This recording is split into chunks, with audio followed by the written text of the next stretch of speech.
यदि तपाईँको mobile data सकिएपछि पनि तपाईँको एनटिसीको नम्बरबाट पैसा काट्छ भने अहिले चाहिँ एनटिसीले चाहिँ हजुरको डाटा प्याक सकिए पनि चाहिँ पैसा नकाट्नेवाला सिस्टम चाहिँ बनाइरहेको छ। त्यसको लागि चाहिँ तपाईँले आफ्नो सिस्टम चाहिँ चेन्ज गर्नुको लागि र स्ट्याटस हेर्नको लागि चाहिँ तपाईँले फोनको डायलमा गएर *44# हानेर अनि त्यसमा चाहिँ चौथो नम्बरको मा चाहिँ त्यहाँ इनेबल र डिसेबलवाला चाहिँ अप्सन हुन्छ, त्यहाँ 4 थिचेर सेन्ड गर्नु होला। अनि त्यसमा चाहिँ डिसेबल, इनेबल र अनि एक्टिभ स्ट्याटस भन्ने हुन्छ। अनि तपाईँले स्ट्याटसमा गएर 3 नम्बर थिचेर स्ट्याटस पनि चेक गर्न सक्नुहुन्छ तपाईँ एक्टिभ छ कि छैन, या अनि डिसेबल छ कि इनेबल छ तपाईँले हेर्न सक्नुहुन्छ।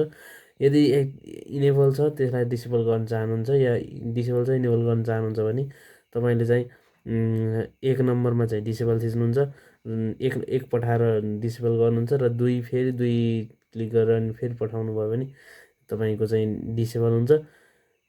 पैसा डाटा सकिएपछि पनि पैसा काट्छ भने यो कुरा गर्नुहोस्, तपाईँको अब पैसा काट्दैन।